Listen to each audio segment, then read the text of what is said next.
Хэн байцгаана уу? Сайхан амарсан уу? Эзний өдрийн мэнд хүргье. За. Хамтдаа залбираад эхэлцгээе. Хайрын Бурхааваа, эзэн та биднийг хайрлан цорын ганц хүү Иесус Христийг илгээн бид бүхнийг аварч өгсөнд талархаж байна. Одоо бид бүхэн эзэн таны тэр агуу хайрын дотор итгэлээрээ өсөн, итгэлээрээ хүчтэй хүн болж олон хүмүүсийг эзэн тань руу удирдах, сайн мэдээг тараадаг тийм хүн болохыг хүсэж байна. Өнөөдөр чи эзэн та бидэнд хэрэгтэй үгээрээ биднийг зааж сургаж өгөхийг хүсэж байна. Эзэн таны өмнө хэрхэн амьдрах нь итгэлээр үлдэж юу хэрэгвэ гэдгийг, итгэлээрээ хүчрэх хүн гэдэг нь ямар хүн бэ гэдгийг ч өнөөдөр бидэнд зааж сургаж өгөхийг эзэн танаас гойн залбирч байна. Биднийг үргэлж хайрладаг эзэн Есүсийн нэрээр залбирлаа. Амен. За, хамтдаа Иохан 14-ийн 1-р ишлэл, Ром 14-ийн 1-р ишлэлийг дахин нэг уншаад эхлүүлцгээе. Ром 14-ийн 1-р ишлэл.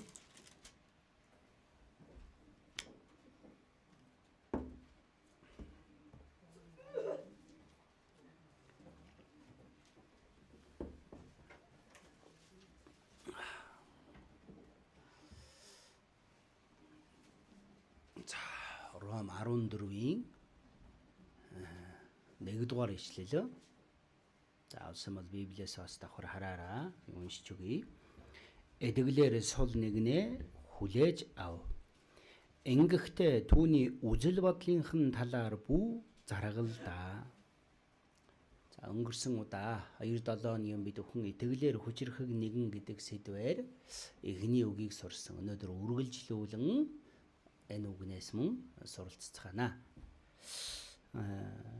Өнгөрсөн удаа сурсанчлан Библиэлд итгэлээрээ л хүчрэхэг хүмүүс цугулсан чуулган гэж энэ хорвоо дээр байхгүй гэж би хэлсэн байна. Библиэлд ч гарч байгаа биз? За, тэгвэл итгэлээр хүчрэхэг болон сул дорой хүн байдгийн бол итгэлээр хүчрэхэг хүн нь ямар хүн юм бол? Итгэлээр сул дорой хүн гэдэг нь ямар хүн бэ? Олон хүмүүс бодохдоо үгээ сайн сонсож нөхөрлөдөө сайн ирдэг, мөн өргөлөө сайн өргөдөг, мөн сайн залбирдаг, мөн чуулган дотор үйлчлэлийг хүлээн авсан үйлчлэлийн багийн ахын дүүсийг итгэлээрээ хүчтэй хүмүүсээ гэж боддог. Мэдээж тэр нь чинь нэг талаасаа итгэлээрээ хүчтэй хүмүүст байдаг шинж тэмдгүүдийн нэг хэсгүүд байна. Харин Библиэлд хэлж байгаа итгэлээрээ хүчрэхэг нэгэн гэдэг нь ямар хүнийг хэлж байгаа юм болоо?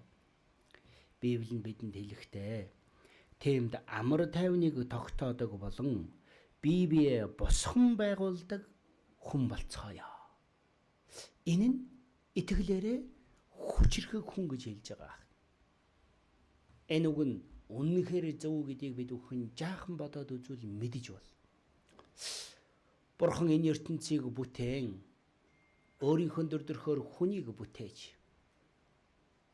бидэнд мөнхөд амьдрах сүнсийг өгсөн тэр зорилго нь юу вэ?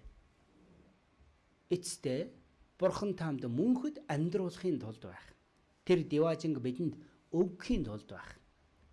Гэтэл анхны хүн Адам Ева хоёр нүгэл хийснээс болон тэр нь бүтэлгүйцсэн байх. Үүнийг Бурханы бүтээснийг хүн суйруулж, хүний суйруулсныг Есүс Христээр дахин сэргээсэн гэж хэлдэг байна. Тэр бүтлэгүйцсэн ажлыг Есүс Христийн газар дээр ирэн дахин сэргээсэн байна. Энэ ертөнцийн бүх хүмүүсийн гэм нүглийг, бид бүхний гэм нүглийг ч мөнхөд цусаараа угааж уучлж өгсөн байна. Тэр мөнхөд гэм нүглийг маань уучлж угааж өгснөөрөө одоо бид бүхнийг Бурханы хүүхэд болгож өгсөн. Нэгэнт Бурханы хүүхэд болсон хүн нь энэ аврал нь алга болохгүй, алдагдахгүй. За, Одоо нэгэнд бурхны хүүхэд болсон хүн нь мөнхөд бурхны хүүхэд болсон бөгөөд энэ газар дээр бурхан биднийг үлдээсэн зориг байгаа. Тэр зориг нь юу вэ? Бид бүхнээр дамжуулан бурхны хайрыг хүлээн авсан хүмүүсээр дамжуулан одоо энэ хайрыг энэ ертөнцид дахин тараах байх. Үүнийг бурхан авралыг авсан хүмүүсээр дамжуулан хийдэг байх. Энэ аврал нь ямар агуу зүйл болоод тэрөө. Еврей номын 2 дугаар бүлэг дээр бид ийм агуу авралыг үл хайхран тийм ээ ийм агуу аврал гэж хэлсэн. Ийм агуу гэдэг тэр авралын үн цэнийг бид хүн яаж мэдэх вэ? Тийм ээ. Нэг сүнс там руу явах байсан тэр сүнс мөнхийн деважин руу явах. Энэ бурхны өмнө хамгийн агуу ажил баг. Бурхан энэ дэлхийн ертөнцийг үгээрээ бүтээсэн боловч хүн биднийг аврах тэр ажлаа үгээрээ үйлдээгүй. Бодитоор энэ ертөнцид өөрөө хүний биеийг өмсөн ирээд бидний төлөө загалмаа дээр цовдлогдсон үхэж өгөөд 3 дахь хоног дээр тэрээр дахин амьсан байна. Загалмаа нь тэр амьшигтай өвдөлтийг загалмаа дээрх тэр их том гутам шиг доромжллыг чи тэрээр үл тоосон баг. Тэр шалтгаан юу юм бол? Нэг хүний сүнс нь тэнгэр газрын энэ тэнгэртх энэ газар дах бүх зүйлээс илүү үнцэнтэй учраас тийм агуу авралын ажлыг одоо юу юм бол эзэн бидэнд даалгасан баг. Гэхдээ энэ агуу бурхны энэ ажлыг хийхийн тулд хамгийн чухал зүйл юу вэ? Нэгдүгээрт нь ах トゥ ус нэгднэлээр амьдрах баг. Тиймээс дуулал 23 дугаар бүлэг дээрээс харуул дуулал 133 дугаар бүлгийг харуул юу юм бол бурхныг харахад үзэглэнтэй хамгийн үзэглэнтэй зүйл нь юу вэ? Ах トゥ усыг нэгднэлээр амьдрах нь гэж хэлсэн. Тэр нь үнэнхээр тааламжтай үзэглэнтэй зүйл юм. Яагаад вэ? Тэнд бурхан мөн хамыг тушаасан гэж хэлсэн мэз. Аврагдсан ахын дүүс нэгднэлээр амьдрах үед яах вэ? Энэ мөн хамын ажил явагддаг баг.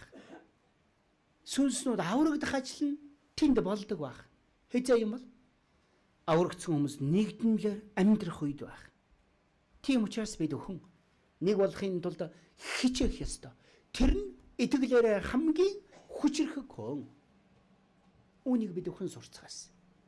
За тэгвэл өнөөдөр энэ итгэлээр хүчрэх хүн болж амьдрахын тулд нэгднэлээр амьдрахын тулд хамгийн чухал хэрэгтэй зүйл нь юу вэ? Тэр аргын талаар өнөөдөр бүр нарийн бодож үзцгээе. За, Эфес номын 4-р бүлгийг харцгаая. Эфес 4-р бүлэг.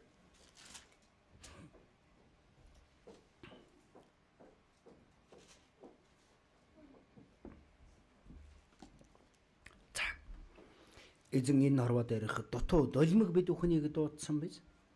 Тэгээд юу юм болоо?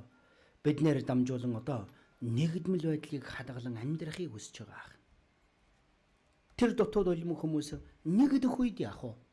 Бурхны агуу ажил явагдана гэж хэлсэн биз.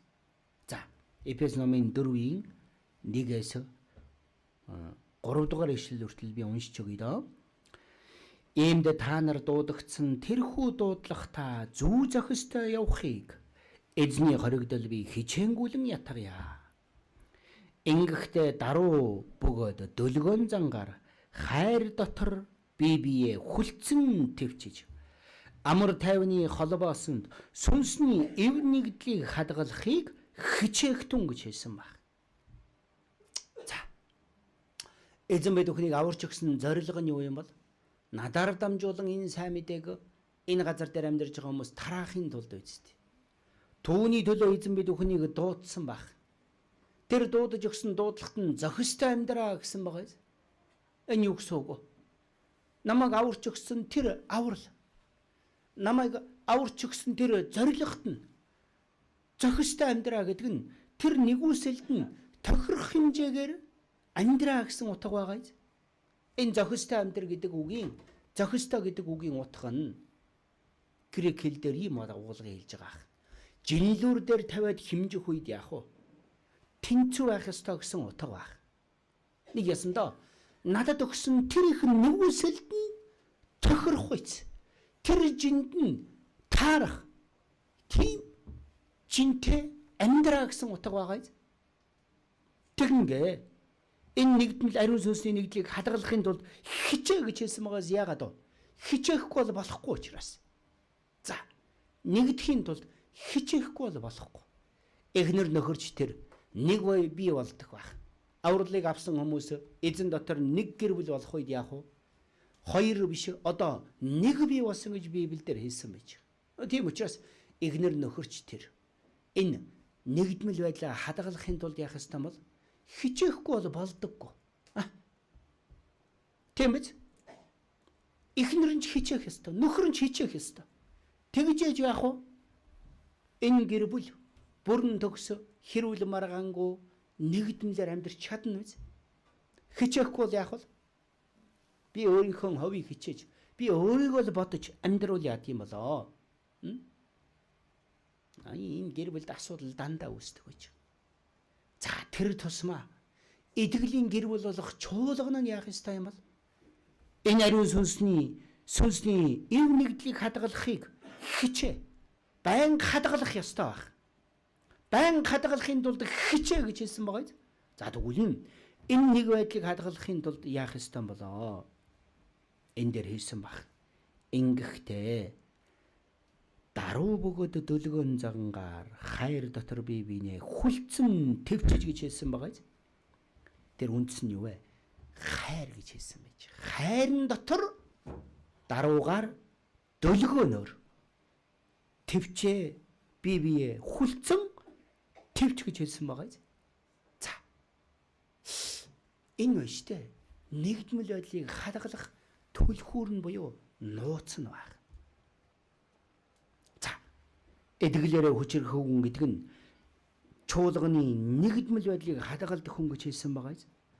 Авралыг авсан хүмүүс даруу бөгөөд дөлгөн зангаар хайрын дотор бие бинийгээ хүлцэн твчиж чадвал тэр нь бузар сүнсний бүхий л саад, бүхий л уруу татлах, бүхий л тэр дайралтыг ялж чадах, нэгдмэл байдлыг хадгалж чадах гол цөм төлхүүрнэ гэж Библиэлд Бурхан хэлж өгж байгаа. За. Тэгвэл үүнийг хамтдаа бодож үзье. Нэгдүгээр ингэхдээ дарууга байдлаар гэсэн байгаа. За. Даруу болохгүй бол яах вэ? Нэгдэж чадахгүй байх. Даруу байдал гэдэг нь ямар дүр төрхийг хэлж байгаа юм бол? Даруу зан гэдэг нь бид бүхэн өөрсдийгөө бусдаас дорд болгохыг хэлж байгаа. Өөрсдийгөө бусдаас дорд болгоно гэдэг нь тийм үү? Хулчих, айх, гүлч тийм үү? Энэ дүр төрхийг хэлээд байгаа юм шиг. Энэ юу вэ?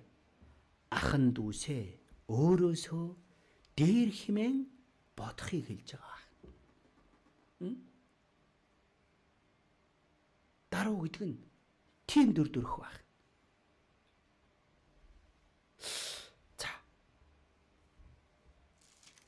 Энэ Эфес номын 4-р бүлгийг түр авчаад байна шүү дээ. Хойш нэргүүлээд Эфес номын 4-р түр авч энэ Филиппой номын 2-р бүлгийг харъя да.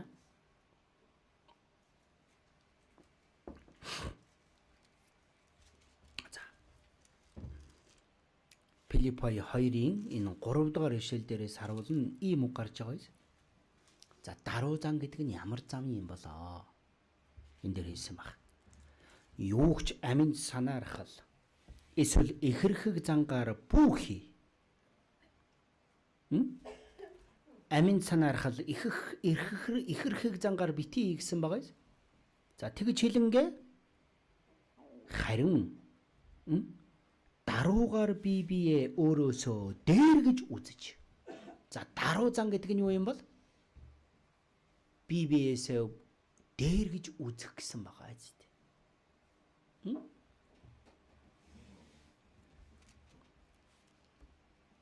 Даруу зан нь өөрийгөө дорд болгохыг хэлж байгаа.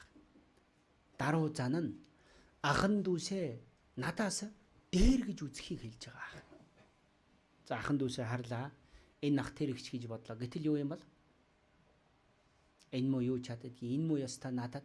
Энэ ёстой хэн болоод. За яагаад тэгж байгаа юм бол? Даруй сэтгэл байхгүй учраас тэр байх. Би энэ хүнээс дээр гэж өөрийгөө бодож байгаа учраас тэр байх. Энэ надаас дор юм байж яахлаараа ингэж ярьдгийг. Энэ яахлаараа ингэж бододгийг. Яахлаараа надад ингэж хэлдгийг. Химээ? Тэр хүнийг дорд үзэж байгаа ах. Энэ нь даруй зам биш байх. Харин даруй зам гэдэг нь юу юм бол? Бие өөрөөсөө дээр гэж үзнэ гэдэг нь юу юм бол? Тэр хүний сайн чанар, давуу чанарыг нь харж байгаа ах. Энэ нь бурхны өмнө өөрийгөө дорд гэж үзнгээ. Өөрийгөө бурхны өмнө тэр хүнээс дорд гэж бодонгоо. Тэр хүнийг бурхны нүдээр харж байгаа тийм хэрэг баг. За. Энэ унтж байгаа хүмүүс байгаа дээ. Унтж болохгүй шүү. Нүдэрээ бид хүн үгийг сонсож байгаа үстэй. Тэгснэ нүдэ анчвал яах юм? Нойр нь хүрээд дэвүүлээ штэ. Хойно ч одоо зогсож байгаа чамаагүй сонсороо за. Ийм үгийг яадаг ч байсан сонсъё гэсэн ийм халуун сэтгэл байж ээж байна штэ. Бурхны үг тэр хүний дотор ажилдаг байж байгаа. Тэр үг тэр хүний зүрх сэтгэл дотор ордог байж байгаа. Ойлгосноо? Гэхдээ ингэж хэлээд байхад яах вэ? Унтж байгаа хүмүүс нь сонсдог. Яг л нүдэ анцсан байгаа юм чинь. За, эзний өдөр бид бүхэн энд ирсэн юм болов штэ. Нэг ч болтгой зүйлийг сураад явъя гэдэг ийм халуун сэтгэл байх хэрэгтэй үсттэй. Тэгэхгүй бол энд хүйтэнд автобус унаанд сууж ингэж их зардал гаргаж ирээд унтаад явал ямар нэмэр байх вэ? Тийм биз? Тийм учраас нэгэн дэрснийх үгээ ястаа тийм үү? Нүдэ бүлтийтэл нээж хагаад сайн сонсё гэсэн ийм сэтгэл байх хэрэгтэй байна. Ойлгосноо? За, сэргэг байна шүү. За тийм учраас даруй гэдэг нь юу юм бол? Бие өөрөөсөө дээр гэж үзэх байх. Түүнийг харуулсан нэг нь хин юм бол бидний эзэн биз дээ. Тав дээр өөр хоорондоо Христ Есүстэй байсан шиг тийм бодолтой бай.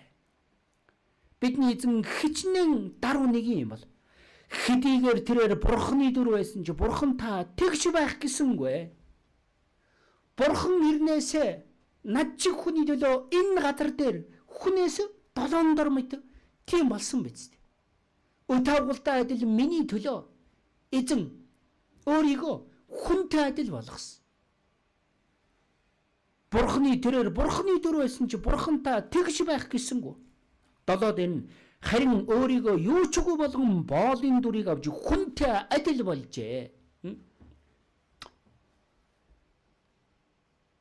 Бид хүн эзнээс дээр зүйл байгаа болов юу байгаа юм бол?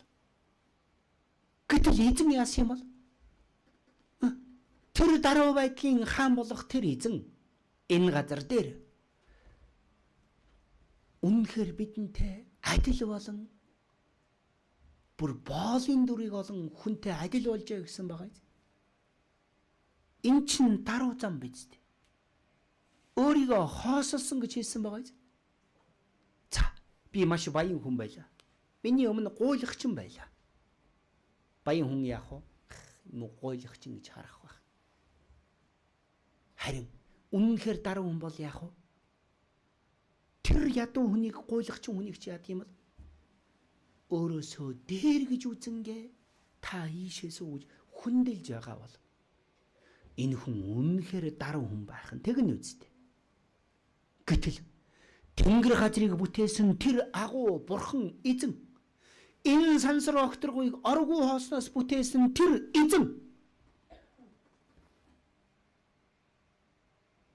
тэр эзэн яасан юм бол энэ газар дээр над чиг хүнтэй адил болон ирсэн баг. Өөрийнхөө тэр агуу ирэх мэдээлэл хүч чадал тэр бүхнийг юу ч хүү хоослон хайсан гэсэн утга байгаа эцтэй. Тийм юм бол бид бүхэн яах ёстой бол? Тэнгэр газрыг бүтээсэн тэр эзэн өөрийгөө хоослон хүнтэй адил надтай болон боолын дүрийг олон биднийг тийм хүндэлж өгсөн юм бол бид өхөн энэ намайг өстө тоосонгүй энэ хэн болоод надад юу ярьж байгаа юм? Ийм сэтгэлээр дүрхөөр хандж байна гэвэл нь би даруй байж байгаа хэрэг мөн үү? За энэ нь шүү дээ. Хэдзээч юу юм бол эзний тэр хүсэл болох нэгдмэл байдлыг хадгалж чадахгүй байх. Тийм учраас даруй биш учраас яах вэ? Нэгдмэл байдлыг хадгалах биш яадаг вэ? Буталдаг байх. Намайг тоосонгүй, намайг үл тоолоо, намайг ингэж ярьлаа. Хэмээн яадаг вэ? Тэр нэгдмэл байдлыг хагалдаг байх. За. Эбес 4 дээр юу гинэ? Ингэхдээ даруй бөгөөд дөлгөн зангаар хайр дотор бие биенээ хүлцэн твчиж сүнсний юмныг хадгалахыг хичээ гэж хэлсэн байгаа зү. Энэ даруй байдлын хамгийн том жишээ нь юу вэ? Бидний эзэн биз дээ. Би бол дөлгөн даруй. Буулгыг минь авна надаас суралц. Тийм биз? Эзэн тийм даруй нэгэн болон энэ газар дээр бидний төлөө ирэн хүнтэй адил болон бидний төлөө өгч өгөх хүртэл тэгж амьдэрсэн юм бол бид нар яах ёстой юм бол? Бүх сансар окторгын эзэн болох тэр эзэн өөрийн гих зүйл юу ч хүүгээр амьтны тэжээлийн дэвшин дээр төрж толгой тавьж газаргүйгээр энэ газар дээр тэгж амьдэрсэн юм бол хаад юм болох хаан болох тэр эзэн Иерусалим руу цайз руу орж ирэхдээ цагаан морийг биш тэр өчөөхөн илжигний дудранг орж ирэх хэмжээгээр тэрээр даруй байсан юм бол Шамирийн хөлийг угааж өгөх хэмжээгээр тэрээр даруй дөлгөн байсан юм бол бид бүхэн яах ёстой юм болоо гэсэн үг байна. Энэ даруй байдал байхгүйгээр энэ нэгдмэл байдлыг хадгалах боломжгүй байх. Тэр хүн итгэлээр хүчрэх хүн огтхонч биш байх. Итгэлээр хамгийн сул дараа бардам Бурхны өмнө мунхаг нэгэн гэж хэлж байгаа байх. Авралыг авсан хүн ямар байх ёстой юм бол? Ингэхдээ даруй бөгөөд дөлгөн зангаар гэсэн байгаа. Элч Паул өөрийгөө юу гэж хэлсэн? 1-р Тимотей 1:15 дээр Христ Есүс нүгэлтнүүдийг аврахаар ертөнцид ирсэн гэдэг нь итгэмжит өгөөд бүрэн зөвшөөрөхөд зохистой өмнө тэдгээр нүгэлтнүүдийн ихнийх нь би байна. Тэр тэгж хэлсэн биз дээ. Эхэндээ 1-р Коринт 15 дээр элчнэрийн дотроос хамгийн өчүүхэн нь би гэж хэлсэн. Бүх ариун хүмүүсийн дотор хамгийн өчүүхэн нь гэж хэлсэн. Харин эцэст нь бүх нүгэлтнүүдийн ихнийх хэмээн өөрийгөө торд болгосон байгаа юм.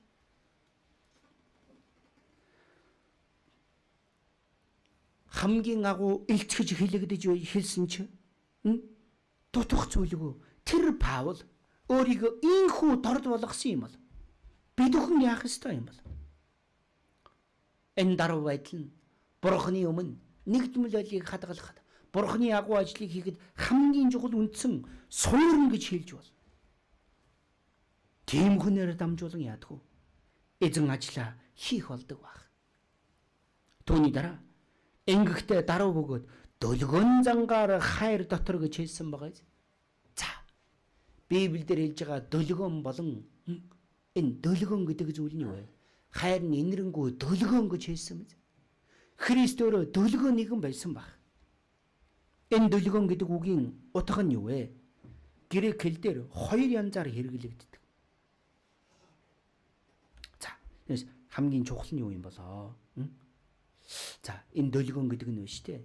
Ийм утгыг харуулж өгч байгаа. Бусдад тийм биз? Сайныг үйлдэх гэсэн ийм утгыг бүр илүү харуулж өгч байгаа. За. Ингэхдээ даруй бөгөөд дөлгөн зангаар гэж хэлсэн мэз. Бидний эзэн үнэнхээр дөлгөн бөгөөд инэрэнгүү нэгэн байсан баг. Есүсийн мөн чанар нь дөлгөн инэрэнгүү нэгэн биз. Бидний эзэн ч тэр үнэнхээр дөлгөн энэрэнгүй нэгэн баг. Эзэн бүгдэд сайн. Түүний өршөөлүүд бүтээл бүхнийх нь дээр байна. Тийм биз? Эзний биднээс хүсэж байгаа тэр дөлгөн зан нь юу юм бол? Тэр энэрэнгүй зан чанар нь юу юм бол? Энэ ертөнцийн хүмүүс бие биендээ ханддаг тэр дөлгөн зан эзэн хүсэж байгаа юм болов? Үгүй.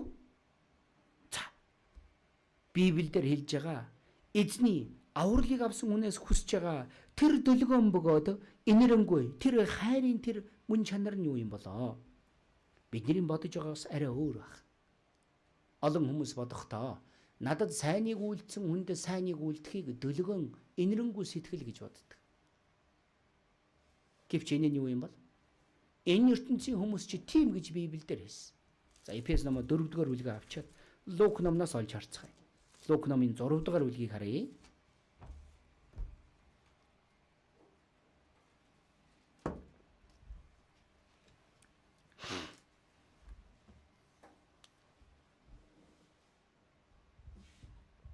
Лук 6 дээрээс харуулна.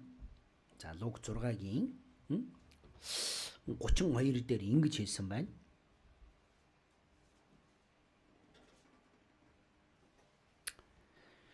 Хэрв та нар өөрсдийг чинь хайрлагсдыг хайрлуул ямар гавья та нарт байх вэ? Нүгэлтнүүд хүртэл өөрсдийг нь хайрлагсдыг хайрладаг шүү дээ.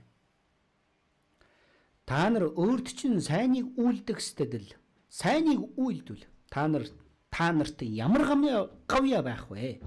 Нүгэлтнүүд хүртэл ингэдэг босоо. Тийм биз? Эзэн ийм дөлгөн зан им нэгүслийг бидэнд хүсэж байгаа юм болов? Үгүй баг. Христэд итгэгч хүнээс хүсэж байгаа тэр нэгүүлсэнгүй дөлгөн өршөөнгүй сэтгэл нь юу вэ? Лук 6-гийн 36 дээр гарч байгаа энэ үг баг.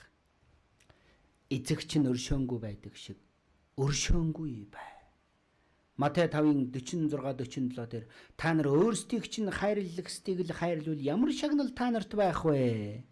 Татвар хураагчиж ийм үйлддэг босоо. Та нар зөвхөн ах дүүстэйгээ мэндэлвэл бусдаас илүү юу хийж байгаа юм бэ? Харийнхан ч хүртэл ингэдэг босоо. Харин эзний хүсэж байгаа тэр дөлгөн бөгөөд энэрэнгүй тэр зүүн чанар нь юу юм бол? ертөнцийн хүмүүсийн ярьдгаас нэг шат илүү агсан тийм дүр төрхийг эзэн биднээс хүсэж байгаа. Тэр нь ямар хайр юм бол? Энэ 6 дээр хэлсэн 6-гийн 27 дээр.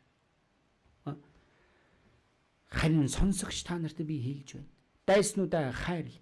Та нарыг үзэн ядагчдад сайныг үйлдэ. Та нарыг харагсдыг ерөө. Та нарыг доромжлогсдын төлөө залбир. Тэгнгээ 29 дээр хэрвээ хэн нэг нь хацрыг чинь алгадвал нөгөө хацраач бас тавьж өг. Дээлийг чинь булан авахчаас цамцаа бүү харамлаа. За. Библи дээр үүнийг хэлж байгаа биз? Ингэж бид хүн чадахлаа. 30 дээр гойсон хүнд нүг юмыг чинь авсан хүнээс буцааж бүү нэх. Та нар хүмүүсийг өөрсдөө хэрхэн хандаасаа гэж хүснэ өөрсдөө ч тэдэнд тэнхүү хандаа. Тэгж хэлнгээ 35 дээр харин та нар дайснуудаа хайрл. Сайныг үйлд. Хариу харалгүйгээр зээлдвэл тэгвэл шагналч нь агуу болоод та нар хамгийн дэдгний хөвгүүд байх болно. Учир нь тэр өөрөө үл талархагсдад болон ёрим хүмүүс ч аятайхан ханддаг юмаа гэсэн байгаа биз? Эзний хүсэж байгаа тэр дөлгөн буюу энэрэнгүй тэр зүрх сэтгэл нь юу юм бол? Үүнийг хэлж байгаа. За. Дараа байгаа зогсохгүй дөлгөөнөр энэрэнгүйгээр хандах ёстой гэсэн утга байгаа биз? Мөн хайр дотор бие биенээ хүлцэн төвчж гинэ. Энэ нэгдмэл байдлыг хадгалахын тулд энэ төвчээр гэдэг зүйлч гарцаагүй бидэнд хэрэгтэй байна. 1-р Коринт 13-р бүлэг дээр гардаг хайрыг мэднэ. Хайр нь ямар бол? Хайр нь төвчээртэй гэж хэлдэг. Тэр хайрын төгсгөл нь ч мөн л хайр нь бүхнийг төсөөлдөг гэж хэлсэн байгаа юм. Зүгээр нэг энгийн төвчж гүрийхийг хэлж байгаа юм шиг. Энэ нь ямар ч тохиолдолд, ямар ч үед байсан.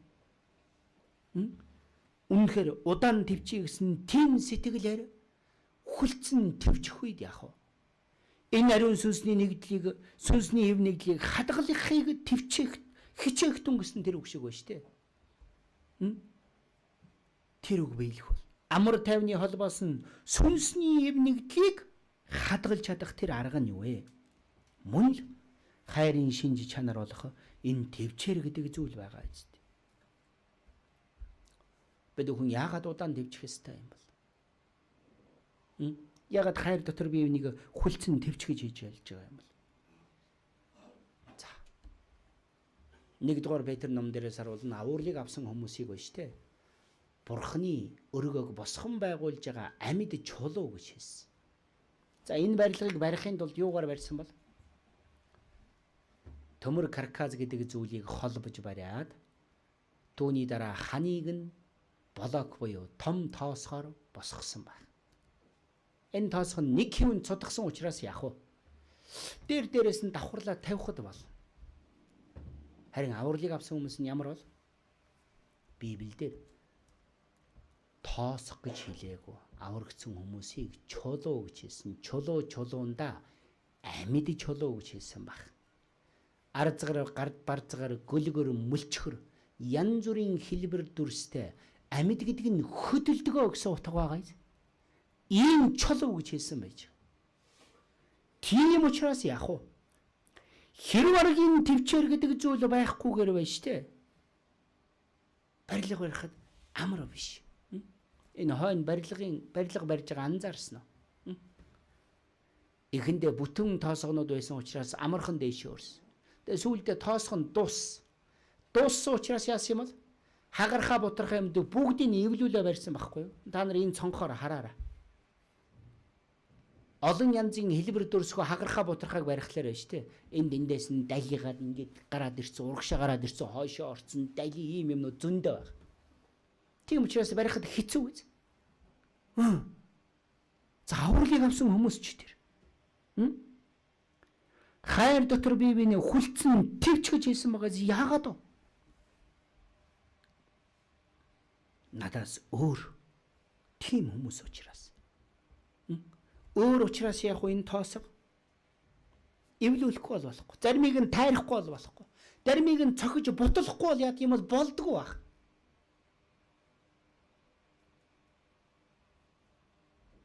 Тийм учраас юу юм бол?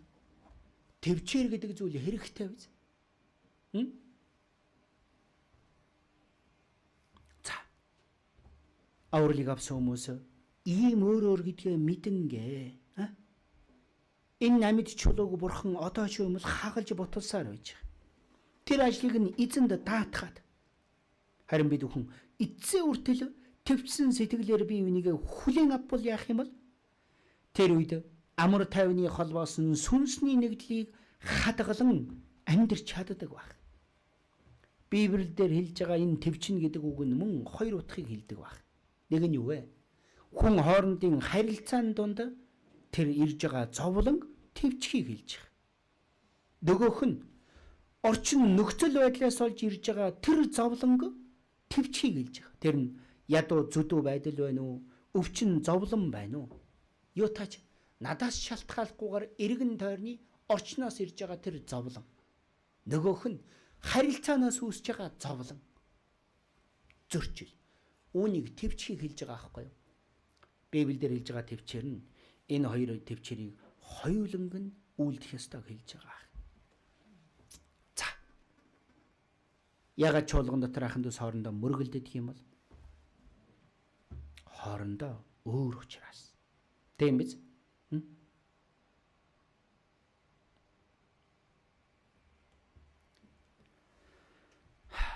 Якономын 5 дахь бүлэг дээр Тэмээс ах トゥ нэраа эзний гэр хүртэл төвчээртэй байх тун. Эзний гэр хүртэл төвчээртэй байх тун. Харах тун тариачин хөрснийхөө үн түр жимсийг хүлээж эрт ба оройтсон бараг ортол тэсвэрлдэг шүү дээ. Та нар ч бас төвчээртэй бай. Эзний ирэх нь ойртсон тул зүрхээ чангал.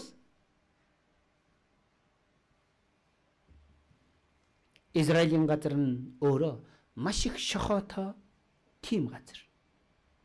Тийм учраас бороо орохгүй бол үнэхээр хатуу бетон шиг хатуу болох боломжтой тийм газар байх.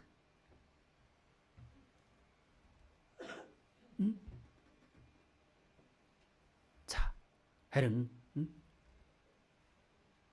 борооны улирал болж тэнгэрээс хур бороо орж ижил яа тийм бол тэр хатуу газар нь зөөлрөнгөө тариачин тэр газрыг нь хагалж үрээ цацдаг байх. Гэхдээ тариач нь хичнээн хичээ гэж газар хагалсан ч биш дээ. Тэнгэрээс бороо орохгүй бол яах вэ? Үр жимсийг ургуулж чадахгүй байх. Тийм учраас эзэн яадаг вэ? Тэр дундаас эрт орохороо бороо, оройтож орох бороо байна уу? Тэр бүхний хүлээнгээ энэ төвчээрт нь суралцдаг үстэй. Эцэст нь яах вэ? Бороо орж ирэх үед яах вэ? Тэр бороог тэр жинхэнэ утгаараа нэгүсэл хэмээн хүлээн авдаг байх. Бид өхөнч тэр яах ёстой бол энэ төвчээр гэдэг зүйлд үнэнхээр суралцах ёстой гэж.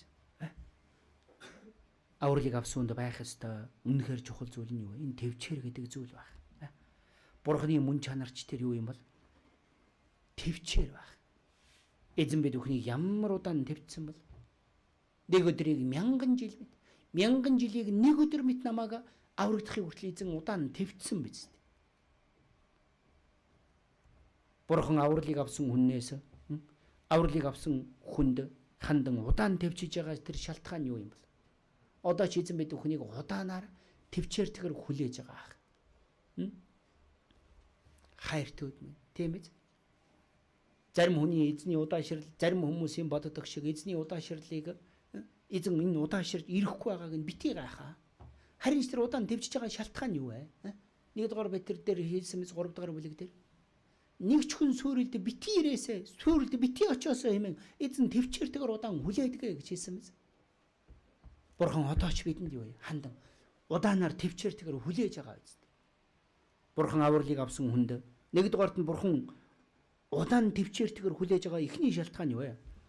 Аврагдаж чадаагүй бүхий л хүмүүсийг аврагдаасаа гэсэндээ удаан төвчиж байгаа биз. Мөн бурханы аврагцуунд хандан удаан төвчээртэйгээр хүлээж байгаа шалтгаан нь юу вэ?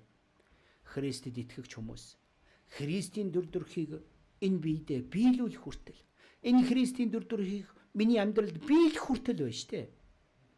Удаан төвчдөг баг. Гэвч бид нэр яадаг вэ? Хэр төвчээртэй бол хайр дотор биевний хүлцэн төвчих ёстой байтал яах вэ? Надад жаахан эвгүй хандуул яадаг вэ? Хайр байхгүй учраас яадаг вэ? Төвчдөг вэ? Хариуг нь өгье гэж бодонгоо хариуг нь өгдөг.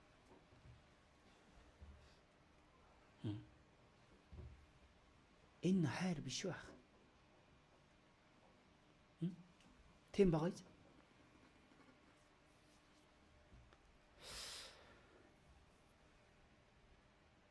Давид хаан Саулыг 2 ч удаа алах боломж өгөгдсөн. Гэхдээ яасан бол тэрээр Саулыг алах тэр гим нүглээс хол байсан мэт. Яагаад юм бол тэрээр эзнийг хайрладаг, эзний үгийг ч хайрладаг учраас яасан. Тэр бүхнийг твцсэн баг. Мосеч тэр эзний юм үнэхээр твчээртэй дөлгөө нэгэн байсан биз. Бид бүхэн яагаад бурханы юм тэгж удаан твчих ёстой юм бол? Би үүндээ твчих ёстой юм бол. Тэгж яж яадаг вэ? Чуулган маань нэг болох учраас. Тэгж яж ахан дүүсээ хайрлаж, тэгж яж чуулган нэгдэж, ариун сүнсний амар тайвны хүлээс нь сүнсний нэгдлийг хадгалж чадах учраас тийм баг.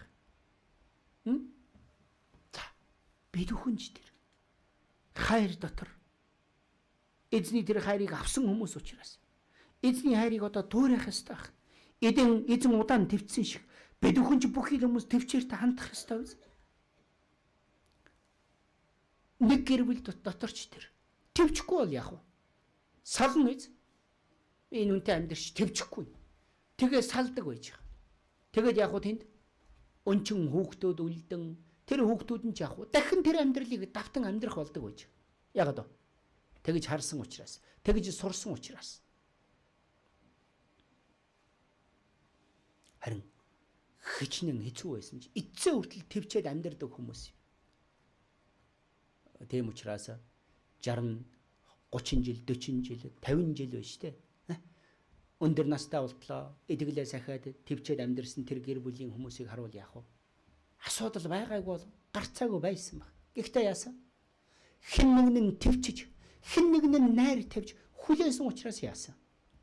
Тэр гэр бүлээ хадгалж чадсан биз дээ. Тэр гэр бүлд өссөн хүүхдүүд нь мөн зөв зохистой амьдарч чаддаг баг. Бурхны бий болсон чуулганч тэр. Бурхны гэр бүл баг. Ингэхдээ хайр дотор бие хүлцэн твчиж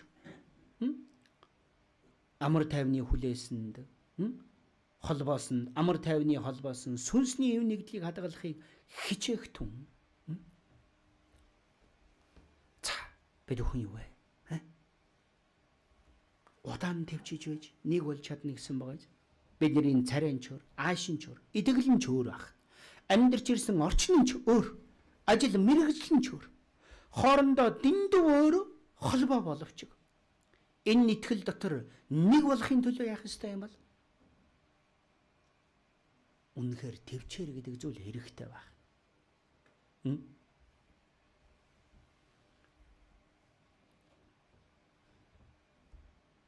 Энэ Эфес номын Колосай номыг харъя да. Эфес, Филиппой, Колосай.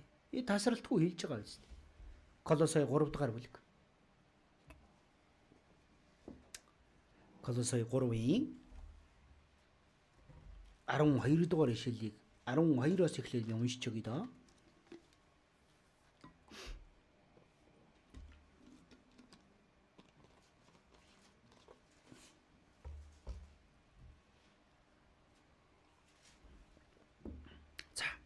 Колосай 3-ын 12 дээр тиймээс бурханд сонгогдсон гэсэн байгаа юм шүү дээ. Диважин руу явах болсон гэсэн утга үү? Ямар агуу зүйл вэ?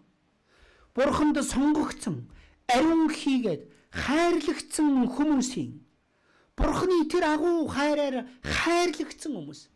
Бурханы өмнө бохир нүгэлтэн биш, ариун болсон хүмүүс. Хайрлагдсан хүмүүсийн хувьд та нар одоо тийм хүмүүс учраас та нар өрөвч зүрх, энгэрэл, даруу, дөлгөн зан, твчээрийг өмс яг л адилхан зүйлийг давтан хэлсээр байгаа юм.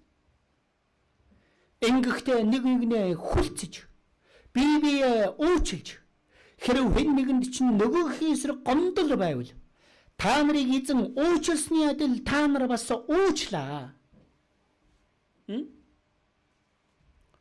Твчээрийг өмс. Даруу дөлгөн заныг өмс. Бие хүлцэн твч. Тэгээд юу гэнэ? Бие уучил. Хэрв хэн нэгэнд чинь нөгөөгийнхээс гомдол байвал. За энэ дотор гомцсон хүмүүс олон бий. Дандаа гомддог үз. Савл гэвэл гомдож. Өстө боллоо. Чадахгүй.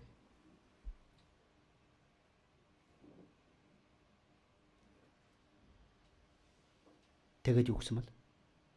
Хэрв хэн нэгэнд чинь нөгөөхөөс гомдол байвал. За гомдсон хүмүүст хэлсэн байгаа. Та нарыг эзэн уучлсны адил та нар бас уучил. За эзэн намайг яаж уучлсан бол эзэн миний ямар нүглийг уучлсан? Бүх нүглийг уучлсан. Бардам занг маань уучлсан. Бусдыг гомдоосныг маань уучлсан. Садар самун бодлыг маань уучлсан. Хорон муу бодлыг маань уучлсан. Биеэр хийсэн нүглийг уучлсан. Бусдын талаар хов ярьж, бусдыг муулсан тэр нүглийг нь уучлсан. Уучлсан уу уучлаагүй юу? За уучлсан гэж байгаа нь гараа өргөе. Тийм нүглээ уучлуулсан гараа өргөе доо. За гараа өргөхгүй байгаа нь уучлуулаагүй хүмүүс юм шиг байна те. 11 сарын 24-ээс 30 семинараа очиас тэр үед бацтаа уучлуулъя. За тэгвэл нь уучлуулсан хүмүүсээс асууя. Үнэнхээр тийм их нүглээ уучлуулсан юм бол надад жаахан алдаа гаргасан тэр ахан дүүсээ уучлж чадахгүй болов? Чадахгүй юу?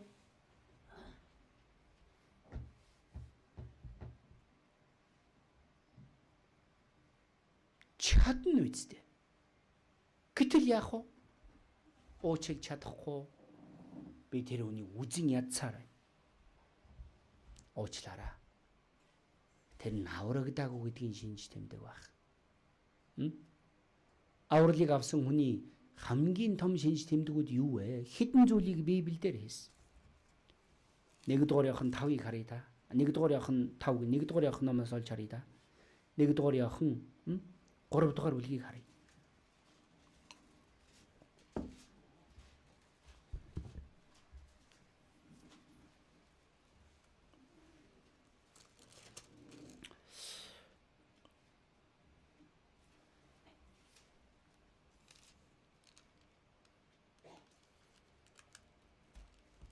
За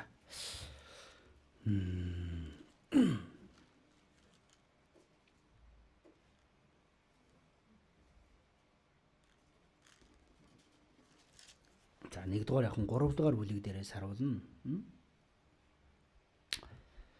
3:14 дээр ийм үг байгаа. За бид ах дүүсээ хайрладаг учраас үхлээс амин шилжснээ мэднэ. Ах дүүгээ хайрладаг учраас 1-р Иохан 3:14. За 3:14 дээр бид ах дүүсээ хайрладаг учраас үхлээс амин шилжснээ мэднэ гэсэн байгаа. Энэ уучлж байгааг хэлээд байгаа ах. Харин үл хайрлагч нь үхэл дотор байна. Гэтэл аврагдсан гэж хэлчихэд тийм биз? Авралыг авсан гэж хэлчихэд ахан дүүсээ хайрлахгүй байгаа бол энэ хүн аврагдсан мөн үү биш үү? 11 дээр хайртууд нь Бурхан биднийг 4:11 дээр хайртууд нь Бурхан биднийг ийхүү хайрлсан бол бид ч бие хайрлах учиртай. Гэтэл яасан? Хайрлж чадахгүй. Энэ би үзэн ядаад байна. Уучлж чадахгүй. Тэгвэл энэ юу юм бол? Худал үг байх. Энэ аврагдаагүй гэдэг баталгаа байгаа юм чинь. Ахан дүүсээ үзэн ядсаар байна. Худал хэлж байгаа ах. Тиймээс 1-р Иохан 3:10 дээр юм гарч байгаа. Бурханы хүүхдүүд ба диаволын хүүхдүүд үүгээрээ илчлэгддэг. За, Бурханы хүүхдүүд, диаволын хүүхдүүдийг ялгаж болох илчлэгддэг зүйл байгаа гэс тэр нь юу вэ? Зөвийг үйлддэггүй юм чи.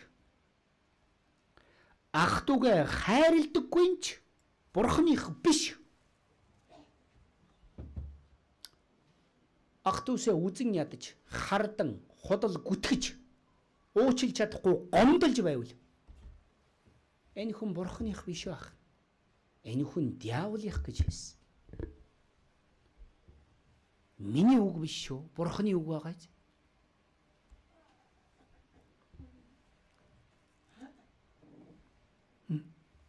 Авралыг авсан хүн байна шүү дээ. Өөрчлөгддөг ойлгож байна. Авралыг авсан гэж байгаа хүн ахан дүүсээ ч уучлж чадахгүй байна. Үзэн ядсаар байна.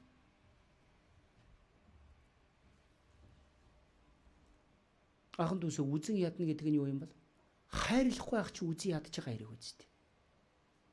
Ахан дүүсээ хайрлахгүй.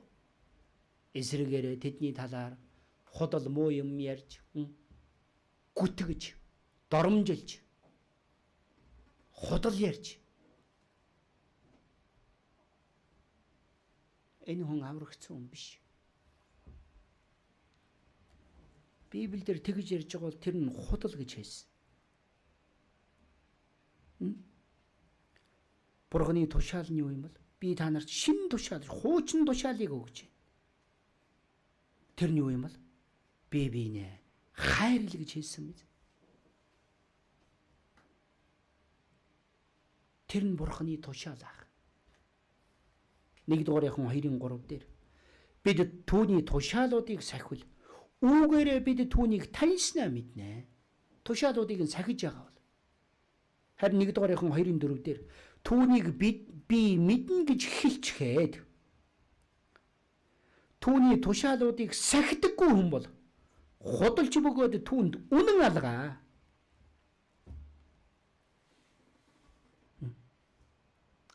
Энэ худалч бөгөөд үнэн алга. Үнэн байхгүй дүүний бол аврагдаагүй гэсэн утга байгаа юм. За. Аврагдсан болон аврагдаагүй гарцаагүй ялгаа байгаа биз? Эзэн бид өхнийг аварч өгөөд зогсохгүй. Энэ мөнхийн Деважин өгсөн байтал. Тэр хайрыг авсан хэрнээсээ ах дүүсээ би уучлж чадахгүй тийм байгаа бол шүү дээ. Миний аврагдаагүй гэдэг тэр шалтгааныг тэр дүрдөрхийг харуулж өгч байгаа юм. За. Сүнсний ив нэгдлийг тийм ээ хадгалахыг хичээхд. Хичээхэнд бол яах ёстой гинэ? Бие биенээ хүлцэн твчих ёстой. Тэгж хэлсэн баг. Ойлгосон биз? Ингэж яах вэ? Тэр хүн энэ сүнсний нэгдлийг хадгалж чадж байгаа тийм итгэлээрээ хүчрэх хүн баг. За тэгвэл итгэлээрээ хүчрэх хүний амьдрал нь яг ямар амьдралыг хэлж байгаа юм болоо? За аргыг нь сурсан биз? Түүнийг одоо бодож үзье. 1-р Ром номын 14-р бүлгээ дахиад харъя. За тэгвэл яаж амьдрах ёстой юм болоо? Юу хийх ёстойг бид нэр төр бодож үзлээ. Түүний дараа тэгвэл онцгойлон эдгэлээрээ хүчрэх хүний амьдрал нь ямар амьдрал юм болоо? За 14-1-ээс 3-р ишлэлийг хамтдаа уншия. Эдгэлээр сул нэгнээ хүлээж ав. Ингэхдээ түүний үзэл бодлынхан талаар бүү заргалд. Бүх юмыг идэж болно гэж нэг нь идэгдэг байхад сул нэг нь ургамал ногоол иддэг. Иддэг нь иддэггүйгээ бүү басамжлаг. Иддэггүй нь иддгээ бүү шүг. Учир нь бурхан түүнийг хүлээн авсан билээ. За. Чуулган дотор яагаад асуудал үүсдэг юм болоо? Тэр нь миний бодол, миний санаанаас өөр байгаа учраас яадгүй хүмүүсийн хооронд мөргөлдөөн асуудал үүсдэг байх. За, энэ үед яг эдгэлээр хүчрэхэг нэгэн эдгэлээр сул дорой нэгнээ хамаагүй шүүж болохгүй байх. Шүүж болохгүй. Иддэг нь иддэггүй бүү шүү. Учир нь бурхан түүнийг хүлээн авсан билээ гэсэн байгаа юм. Онцгойлог энэ юу вэ? Ром номыг бичигдэх үед Коринт чуулганы доторч тэр мах идэж болно, ногоо идэж болно, янз бүрийн тийм санал бодлын зөрчилдөөнүүд байсан баг. Тэр тийм чухал биш биз? За тэгвэл ийм санал бодлын зөрүү гарах үед яах ёстой юм болоо? Эдгэлээрээ өчрөг нэгэн шүүх биш. Одоохондоо балчир учраас. Одоохондоо мэдхгүй учраас алдаа гаргачих болно. Одоохондоо Библийг сайн мэдэхгүй учраас ийм алдаа гаргачих болно хэмээн уужим сэтгэлээр ахан дүүсээ ойлгон хүлээн авах ёстой. Ийм хүнч байдгийм ээ, тийм хүнч байдгийм байна. Гэвч юу юм бол бурхан өөрийнхөө цусаар худалдаж авсан, өөрөө цусаа урсган байж үхэж өгсөн тэр сүнс учраас яах вэ? Би тэрийг нь уучлаа хүлээж авъя гэдэг ийм сэтгэл бидэнд байх ёстой байх. Тийм биз? Харин тэр эсрэг талын хаан жаахан алдаа. Жаахан тэр бурууг нь хараад эцээ өртөөлө шүүмжилж тэр нийтдээ асуудал болон нөхөрлөөс холдож ч болно. Тэгэд яах вэ? Тэр хүн үгнээс холдон ертөнц рүү явж иж болно биз? Тийм нүгэл бид бүхэн хийж болохгүй. Бид нэр бусдын тэр буруу алдааг харахтаа их сайн биз? Онцгойл манай сонсголгүй ахын дүүс яах вэ? Нүдэрээ их сайн шүүн.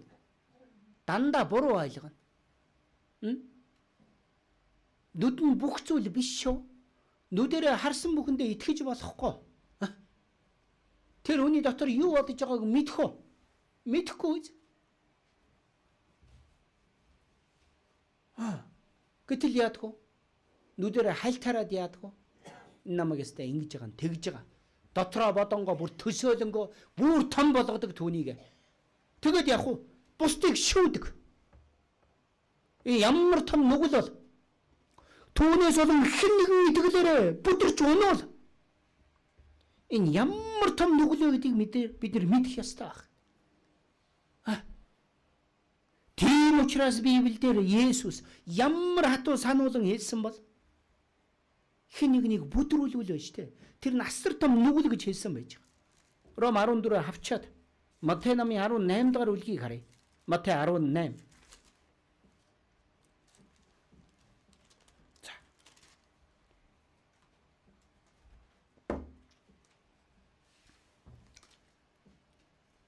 Матай 18-ийн 6-аас 7 дугаар ишлэлийг би уншиж өгье.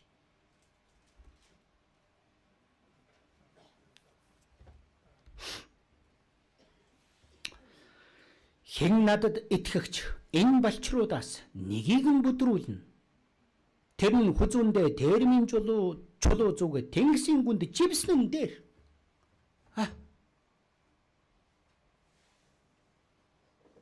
Хэн нэгнийг бүдрүүлж яснаас хүзүүндээ термийн чулуу зүг тэнгисийн гүнд живснэн дээр гэж хэлсэн байгаа. Энэ ямар амар үг бол. Бүдрүүлийн улмаас ертөнд золгүй юу гэвэл бүдрүүлэл ирхэн зайлшгүй бөгөөд харин бүдрүүллийг гүйцэлдүүлэгч хүн золгүй. За сорилт бүдрүүл ирнэ гэсэн байгаа сатан байгаа гэдгийг хэлсэн баг. Тэгээ тэр сатанд хэрэглэнгээ тэр бүдрүүллийг үйлдэж байгаа нь юу юм бала бүр золгүй гэж хэлсэн байгаа. Энэ бузар сүнс чуулган дотор хамгийн их ажилдаг байж. Ариун сүнсний хүсэл нь юу юм бол бидний нэг болохыг хадгалахыг хичээгээд түүний төлөө бурхан ариун сүнс ажилласаар харин бузар сүнс яах вэ? Анхан дүүсийг хаглах, бутлах. Эдгэлээр сул нэгнийг нь бүдрүүлэх, шүүдэг баг.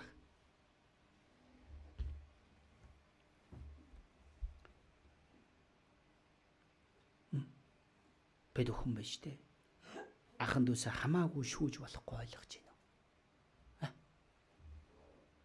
Үнэн худлыг гэж мэдэхгүй зүйлээр шүүж, гүтгэж тийм яриа хүртэл гаргавал яах вэ? Тэр ямар том нүгэл болохыг мэдэж байна уу? Өөрийнхөө төсөөл дотор ургуулж бодонгоо бүр том болгоод түүнийг үнэн мэд ахын дүүсээ гүтгэж, гүжирдэж яривал түүнээс болоо хэн нэгэн нөхөрлөөс холдвол ямар том нүгэл болох вэ? Тийм учраас Матай 18-ийн 6-7 дээр бүдрүүллийн талаар хэлэндээ үргэлжлүүлээд Иесус 8-9 дэх ишлэлдэр тамийн талаар хэлсэн байгаа юм. Гарчин эсвэл хөлчин чамайг бүдрүүлвэл тас завчиж хаяа. Хоёр гартайгаа эсвэл хоёр хөлтөөгөө мөнхийн галд хаягдснаас гаргүй эсвэл хөлгүүгээр амир орхон чамд дээрээ. За 9-ийг нь хамтдаа дохий. Энэ бидний хийдэг хамгийн том нүгэл. 9 дээр юу гэсэн бэ? Нүд чинь чамайг бүдрүүлвэл ухаж хаяа. Хоёр нүдтэйгээ галт тамд хаягдснаас өрөөс нь нүдтэйгээр амир орхон чамд дээр. Бид өхөн амаараа нүгэл хийж чадахгүй учраас нүдэрээ их нүгэл хийдэг үз. Нүдэрээ бусдыг шүүж. Нүдэрээ буруу харж шүүж. Нүдэрээ худал ярьдаг. Тэр нүдэрээ харсан зүйлээ буруу бодоод яадаг. Гараараа худлаа ярьдаг үз. Худал гүдэрдэг байж байгаа.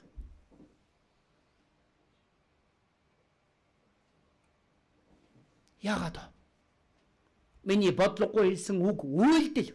Үүнээс болоод энэ чуулганд явж исэн хэн нэгэн хүн одоохондоо аврагдаагүй хүн. Тэрнээс шархаваад чуулганаас холдоод орхиод орхвол яах вэ?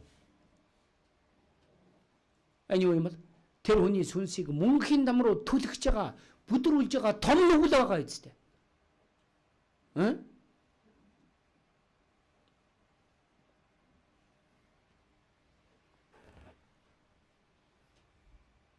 Харин итгэлээрээ хүчрэх хүн яад юм бол тэгдэггүй байх.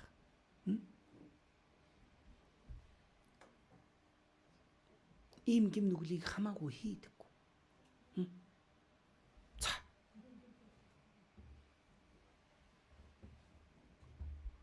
Мэдэх ёстой зүйл. Энэ бүхний цаана юу байгаа юм бол? Бузар сүнс байгаа гэдгийг бид өхөн мартаж болохгүй. За. Коринт чуулганы анхан түүс Паулыг ямар их шүүсэн бол.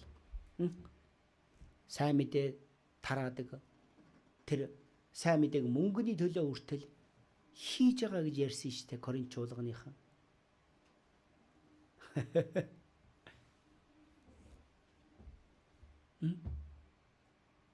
Паулыг илч биш гэж ярьж ирсэн. Тэднийг тэгж шүүх үед Паул юу гэж хэлсэн бол? Даан чавда та нарыг гомдсон үг хэлсэн болов уу? Үгүй.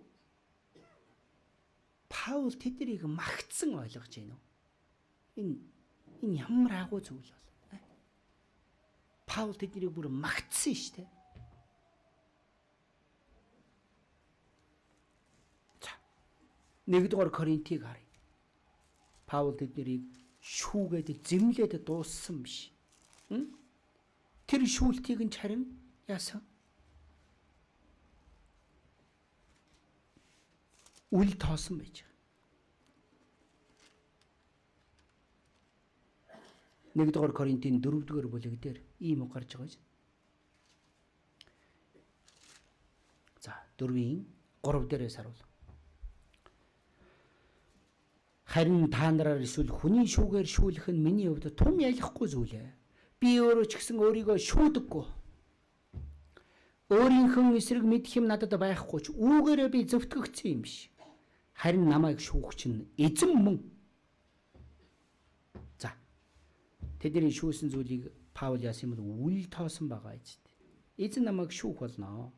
Тэглээгээд би өөрөөсөө өөрийгөө мундаг гэдэг би үүгээрээ зөвтгөгдсөн юм биш ээ. Өөрийгөө яллах зүйл надад байхгүй гэж хэлсэн мэз. Паул штэ. 1-дугаарт нь шүүж байгаа хүмүүсийг үл тоосон баг. 2-т нь энэ шүүж байсан хүмүүсийг зэмлэх ёстой байтал яасан? Харин ч эсрэгээрээ тэднийг магтаж байсан байж. Тэгж хэлэнгээ. Энэ бүхний цаана штэ. Бодрос сүнс сатан ажиллаж байгаа юм а гэдгийг яасан юм бол Паул мэдэж байсан баг. Тэдний гим нүглийг уушлаа зогсохгүй тэднийг тайтгаруулж байсан байж. 2-р Коринтын 2-р бүлгийг харъя. 2-р Коринтын 2-р бүлэг. 2-р Коринтын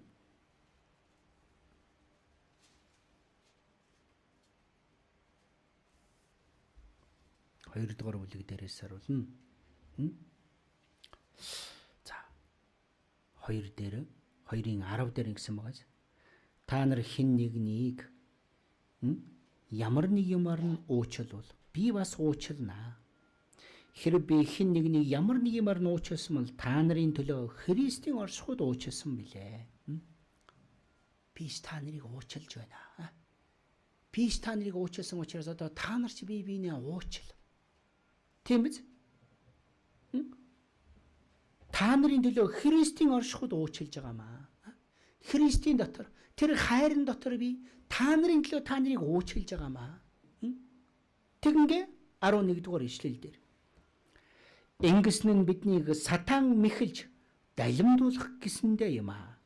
Түүний санааг бид ямар мэдэхгүй шээ. Энэ юу гэсэн үг вэ? Шүүн, хормоо зүйл ярьж ахан дүүсээ гүтгэж ингэж ярьж байгаа, шүүж байгаа хүмүүсийн цаана юу байгаа юм бол? Сатан байгаамаа гэдгийг мэдээж юу юм бол? Коринт чуулганыхыг сатан далимдуулахыг гэсэндээ тэр сатаны санааг ямар бид мэдэхгүй шимэн яасан юм бол? Шарх авсан тэр ахан дүүс юу юм бол? Тайтгарлын үгийг ч бүр эсрэгээр нь хэлж өгж байгаа зү.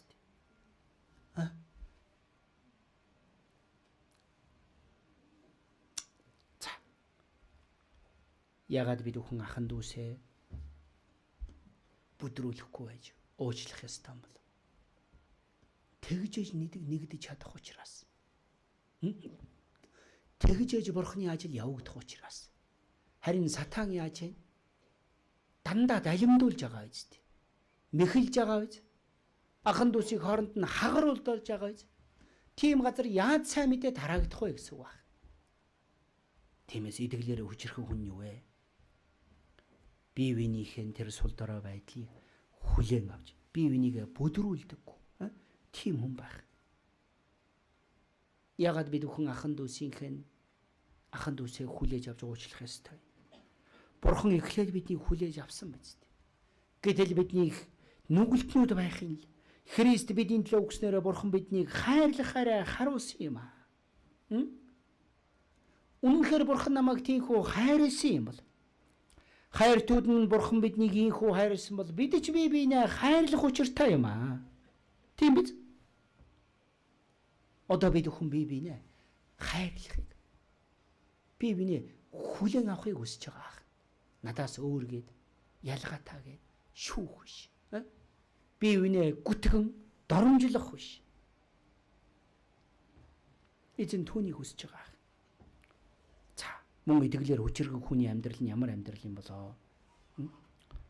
Ахын дүүстэй тэглэх чулуу биш, бүдрүүлдэг хүн биш. Ахын дүүстэй үлгэр дуурайл болдог тийм хүн байх. Энэ нь идэглэр хүчрэг хүн байх. Бидний эзэн яасан? Ахын дүүсийнхэн шавнырийнхан хөлийг угааж өгөөж дээ. 10 сард бид хүн тэр үгийг сурсан биз? Тэр бохир хөлийг нь угааж өгсөн тэр эзэн. Та нар чи ийхүү үйлдээсээ хэмээн би жишээ үзүүлэн ийхүү үйлцсэн юм аа. Эзэн тэгсэн биз? Бид бүхэн яах ёстой юм бол? Би энийг бүдрүүлдэг хүмүүс биш. Харин ч үлгэр жишээ болдог хүмүүс болох ёстой байна. Өөрсдөд чинь даалгасан хүмүүсийг ноёлох ус харин хонин сүрэгтэй үлгэр дуурайл болон хариулаа. Есүс тэгж хэлсэн биз? Бие биенийг бүдрүүлдэг биш. Бие биендээ үлгэр жишээ болон тэгж амьдрдаг хүмүүс болох ёстой байна. Өргөл дээр ч үлгэр жишээ болдог болох хэрэгтэй. Үйлчлэл дээр ч үлгэр жишээ болон хариулдаг хүмүүс болох хэрэгтэй. Үгээ унших, залбирах энэ бүхэн дээрээ бид бүхэн үлгэр жишээ болон амьдрах ёстой. Тэр чинь идэглээрээ хүчрэх хүн байгаа биз дээ. Эсрэгээрээ үгэж уншихгүй, нөхрөлдөөч орохгүй, залбирахгүй, өргөлж өргөдөг, үйлчилдэг. Ахын дүүсээ босгон хов зөв зөөдөг бол энэ чинь бүдрүүлдэг хүн болж байгаа биз? Тийм хүн болж болохгүй ахын бид бүх. Паул яаж амьдрсныг мэдхүү? Ахын дүүсээ бүдрүүлэхийг гэж үргэлж санаа зовж ирсэн. 1-р Коринтын 8-р бүлгийг харъя да. Паулийн үгийг харъя. Энэ хиймэн шүтээнд өргөсөн хоол ундыг ахын дүүс эзнээс болоод яасан юм болоо? Энэ махнаас болоод асуудал болсон хүмүүс байсан. Тийм учраас Паул биш үү? Ийм үгийг Библиэлд хэлсэн байж. 1-р Коринт 8-ийн 12-13 дугаар ишлэлийг харъя. 1-р Коринт 8-ийн 12-оос 13 дугаар ишлэл. За.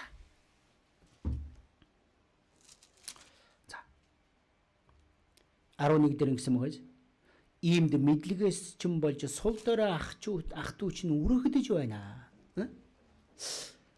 Тэдний төлөө Христ өгсөн юм шүү. Юу юм бол? Сул дорой ахын дүүс чинь та нарын тэр алдаанаас болоод үргэлдэж байна. Итгэлээрээ унаад байна. Түүний төлөө Христ өгсөн юм аа гэж хэлсэн байгаа биз? Энэ шүтээнд өргөсөн тахилын талаар Паул хэлэнгээ. Тэгэнгээ 12-13 дээр энэ үгийг хэлсэн баг. За 12-13-ыг харъя.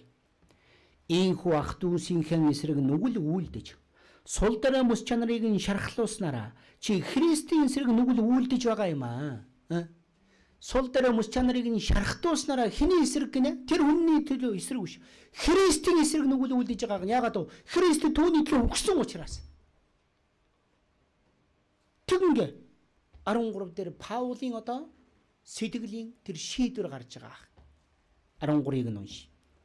Тиймээс идэх юмнаас болж ах дүү минь бүдрэхээр бол би ах дүүгээ бүдрүүлэхгүй тулд дахиж хизээч мах идэхгүй гэж хэлсэн байгаа юм.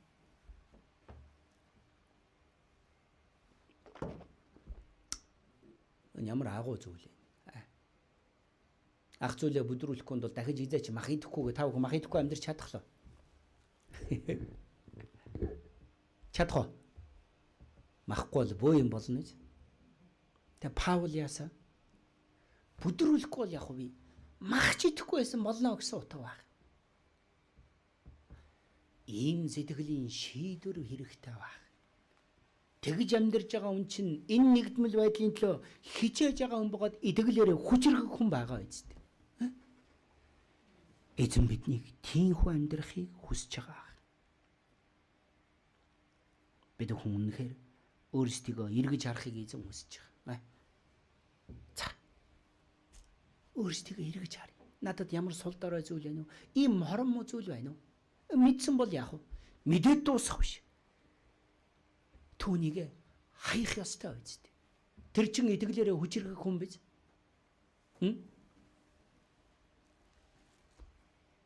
Өөрийгөө эргэж харахгүй бол Бурхны мянга үг сонсоод ямар хэрэг байна, тийм ээ?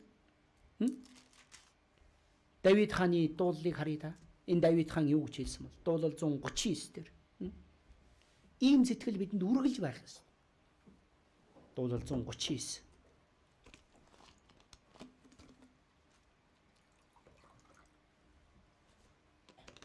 Дуулал 139-ийн 23-аас 24 дугаар ишлэлийг харъя.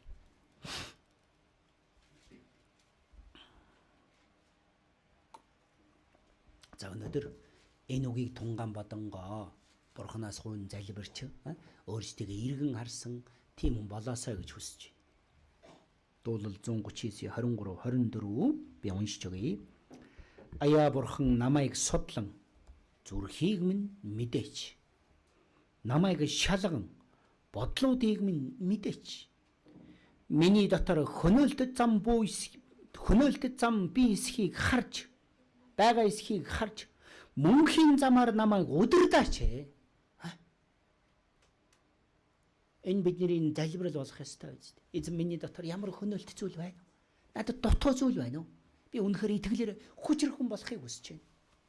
Тэгэж залбирангаа үгээ сонсон тунгаан бодуулна штэ. Эзэн бидэнд хэлж өгөх болно үстэ. Тэгнэ. Үгээр дамжуулан тасралтгүй өөрийнхөө тэр хорон мөзөөсүүдийг олж нээн хайж тэр занд нь эзний шинэ хүнийг өөртөө өдрөөр өмсөж амьдрахыг эзэн хүсэж байгаа. Энд одоо барилгын ажлаас харсан бах тийм үү? Намайг чинь бохор хувцастай гарч ирэхийг харсан бах. Тэр бохор хувцастай байвал штэ хувцас өмсөөр байвал яах вэ? Хүн хамаагүй амьдрдаг. Бохор хувцастай байвал яах вэ? Хоолой чи ядрах юм шууд шалан дээр сууна. Яа нуруу гэж яах вэ? Шууд хоошо дэрлээ хөвтчих юм шалан дээр. Яагаад вэ? Энэ хувцас нь бохор учраас. Заван учраас юу юм бол? Шалнаас зам учраас тоохгүй хөвтнэ. За тэгвэл нь цоош нь бижэк өмслөө. Цагаан цамц өмслөө. Хань цугын шумлаа юм хийхтэй. Ингээ цэвэр ахыг хичээнэ. Тэгнэ үстэ. Үүнтэй адилхан байж тээ. Авралыг авсан хүн яах ёстой юм бол? Өөрийнхөө сул дорой байдлыг мэдсэн бол. За Эфес номоо дахиад харъя та. Эфес номын 4-р бүлгээ дахиад харъя. За Эфес 4 дээр тийм учраас ингэж хэлсэн баг. Эфес 4-ийн 22-оос 24-р ишлэл хүртэл би уншиж өгье. Эфес 4-ийн 22-оос 24 дээр ингэж бичсэн байгааз. Амьдралын чинь урдын хэв маягт хамаарах. За. Амьдралын чинь урдын хэв маягт хамаарах гэсэн байгааз. Энэ юу юм бол? Аврагдахаас өмнө байдаг байсан тэр дүрдүрхийг хэлж байгаа. Тэр хэв маягт хамаарах залмигтэй тачаалын дагуу ялзарч байгаа хуучин хүнээ тайлж гинэ. За хуучин хүнээ яах ёстой юм бол? Хуучин хүнээ яах вэ? Нэгдүгээрт нь тайлаад хаях ёстой байж байгаа. Мөн үү? Тэгэд юу гэсэн бол? Хуучин хүнээ тайлж оюун санаагаараа шинчлэгдэн үгийг сонсонгоо зүрх сэтгэлээ өдөр болгон шинжлэх ёстой. Миний бодол буруу байсан юм байна. Би хорон муу зүйл бодож байсан юм байна. Буруу ойлгож байсан юм байна. Энэ оюун санаагаараа шинчлэгдэн тэгээд 24 дээр жинхэнэ зөвхт байдал ба ариун чанар дотор Бурханы дагуу бүтээгдсэн шинэ хүнийг юу гинэ? Өөртөө өмсцөө. Хуучнаа тайлаад шинийг яах ёстой? Тэгээд яах вэ? Өмсөх ёстой.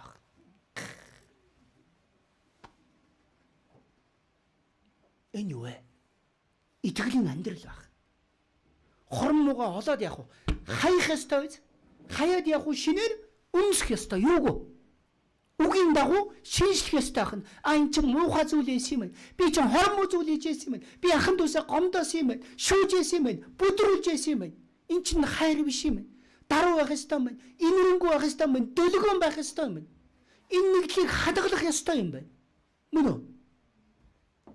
Ингэж амьдрахыг эзэн биднээс хүсэж байгаа. Эхлээд яах ёстой гинэ? Тайлах ёстой. Тэгээд яах вэ дээрээс нь өмсөх ёстой баг. Үүнийг эзэн бид бүхнээс хүсэж байгаа үст. Тийм биз? Ойлгосон биз? За, төгсгөлд нь эдгэлээрээ хүчрхэн гэж ямар хүн юм бол? Ром 15-ыг дахиад харъя. Ром 15-ын 1-ээс эхлээд харуулна. 1-ээс 3 дугаар ишлэлийг харъя та. За, 1 дээр ингэсэн байгаа биз? Одоо эдгэлээр хүчтэй хүн ингэж хэлсэн баг. 1 дугаар Ром 15-ын 1 дээрээс харуулна. 15-ын 1-ийг уншиж өгье. Хүчтэй бид өөрсдөө таацуулалгүй. Хүчгүйнхэн сул дорой байдлыг үүрэх ёстой. Эдэрлэгээр хүчрэхэг нэгнэн өөрсдөө таацуулдаг юм биш. Миний ая тухыг ирдэг юм биш. Миний хүсэлд нийцүүлдэг юм биш. Яан гинэ? Хүчгүйнхэн сул дорой байдлыг үүрэх ёстой гэсэн байна. Ахын дүүсийнхэн сул дорой тэр байдлыг юм бол үүрэх ёстой. Өөрийгөө баярлуулдаг биш. Ахын дүүсээ баярлуулдаг хүн болох ёстой гэсэн утга байгаа юм. Эдийн засгийн хэцүү, эдгэлээрээ сул дорой ахын дүүс байг. Тэр хүмүүсийн төлөө золиослдог хүмүүс болох ёстой гэсэн байна. Сул дорой байдлыг нь үүрэх ёстой гэсэн байгаа юм. Тиймээс Библиэлд юу гэсэн? Бие биенийхээ ачааг үүрлцээ гэж хэлсэн байгаа юм. Яагаад вэ? Хүчтэй хүчгүй нэг дэмжиж тэгжэж яах вэ? Нэгдмэлэр хамтдаа энэ замыг дуусгах чадна үст. Тийм биз?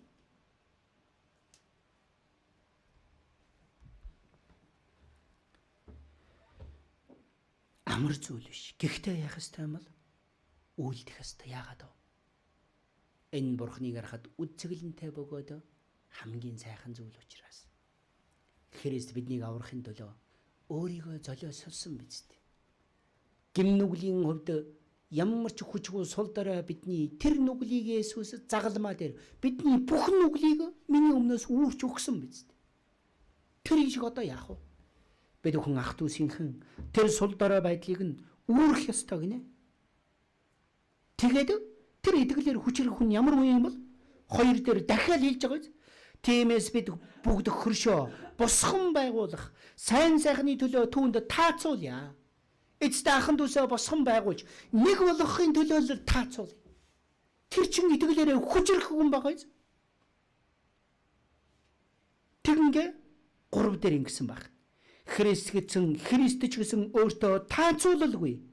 Таацуулаагүй. Харин таныг буруутгасан буруутгал надад дээр бүү гэж бичигдсэн ёсоор байсан юм. Христ өөртөө таацуулалгүй. Энэ ертөнцийн бүх хүний тэр нүглийг өөртөө өрн миний өмнөөс үхэж өгөөд намайг аварч өгсөн биз дээ. Эдгэлээрээ хүчрэх хүн гэдэг нь Христ өөрийгөө золиослсон шиг байсан шүү дээ. Өөртөө таацуулалгүй, бусдын төлөө золиослж, бусдад тааруулдаг. Ахын дүүсийнхэн тэр сул дорой байдлыг үүрдэг. Тийм хүн байх. Эзэн бид бүхнийг тийм хүн болоосаа гэж хүсэж байгаа. Тийм биз? 1 дугаар Тесалоникийн 5 дугаар бүлэг дээр юу гэж хэлсэн байна? Энэ үгийг бас олж харъя.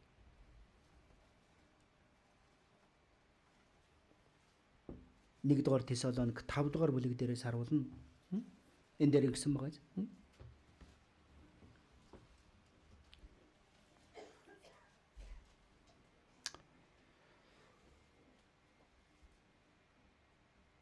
За.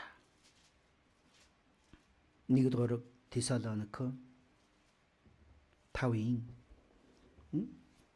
14 дээр ах дүүнэрээ зүгээр суугчдад зааварлаж, хулчгаруудыг зоригжуулж, доройд нь тусалж, бүгдэд төвчээр таандахыг та нараас гуйж байна. Тийм байгааз. Сул дорой нэгнэ, нэгэндээ туслах ёстой байна. Эдгэлээ сул дорой нэгэнд. Мөн бүгдэд төвчээртэй ханддаг гэсэн байгааз. Тэгэнгээ 15 дээр хэн ч хэн нэгний мууг муугаар хариулахгүй байхад анхаар. Харин үргэлж бие биеийнхээ төлөө бас бүгдийн төлөө сайныг үйлдэхээр тэмүүлээ. Сайныг үйлдэхийн төлөө тэмүүлэх ёстой байх. Зовлонгийн үүрэх ёстой байх. Тийм байгааз. Хичээл зүтгэлтэй байхгүй бол энэ бүхэн болохгүй гэсэн байгааз. Манай сонсголгүй ахын дүүсийн чуулга маань үнэхээр бие бинийгээ хүлцэн төвчж хайраар нэг болохын төлөө бие биенээ босгон байгуулахын төлөө хичээнгүлэн амьдруул яах вэ? Тэгвэл яах юм бол? Энэ чуулганаар гаж дамжуулан олон хүмүүс аврагдана үсттэй. Гэтэл шууданд хийсэн үхрийн эвэр шиг хоорондоо нийцэхгүй ардалзаа сарзалзаа байж байвал яах вэ? Сайн мэдээ тараагдахгүй байх. Тэр нь итгэлээр хүчтэй амьдарч байгаа хэрэг биш байх. Бид бүгдээрээ итгэлээр хүчрэг хүн болохыг хүсэж байгаа. Итгэлээр хүчрэг хүн эцэстээ юу юм бол? Амар тайвныг тогтоодог, бие биенээ босгон байгуулдаг, хөршгөө босгон байгуулах, сайн сайхны төлөө түүнд таацуулъя гэсэн байгаа. Эцэстээ юу вэ? Итгэлээр хүчрэг хүн гэдэг нь сайн мэдээний төлөө нэгдэж чаддаг тийм хүмүүс байх. Тэр нэгдлийн төлөө юу ч хийхэд бэлэн. Тэр нэгдмэл байдлын төлөө юу ч золиослж чаддаг. Тэр нэгдмэл байдлын төлөө өөрийгөө өхүүлдэг. Энэ хүмүүс юу юм бол? Итгэлээрээ хүчрэг хүмүүс байх. Тийм бид өхөн болоосай гэж хүсэж байна. Алхсан биз? Өнөөдөр өөрсдийнхөө дутуу улимгийг харан хуучныг нь тайл шинийг өмсөн итгэлээрээ хүчтэй хүн болохын төлөө шийдвэр гаргасан тийм цаг болоосай гэж хүсэж байна. За, хамтдаа залбираад дуусгая. Хайрын бурхан Аваа, өнөөдөр ч бид бүхэнд та үгээ айлдан эзэн таны өмнө итгэлээрээ хэрхэн хүчтэй амьдрахыг зааж сургасан билээ. Үнэхээр бид бүхэн эзэн таны өмнө өөрсдийн хормод өрдөрөх байгаа бол эргэн харж хаянхыг хүсэж байна. Эзэн таныг баярлуулдаг. Ахан дүүсээ шүүдгүү, бүдрүүлдэггүй, харин босгон байгуулдаг. Үргэлжид сүнсний эв нэгдлийг хадгалахыг хичээдэг. Тийм хүмүүс болохыг хүсэж байна. Бидэнд та өнөөдөр үгээ зааж өгсөн билээ. Тэр хүүхэд нь миний зүрх сэтгэлд гүн сийлэгдэн тэр итгэлээр амьдардаг тийм бүхэн болоход та тусална. Өнөөдөр үдээс хойш дүүргийн нөхөрлөл байгаа билээ. Нөхөрлөөр дамжуулан үнэхээр бие биенээсээ хүчийг авсан, нэгүслийг авсан. Тийм цаг болоход та тусалж өгнө. Биднийг хайр илдэг эзэн Есүсийн нэрээр залбирлаа. Аамен.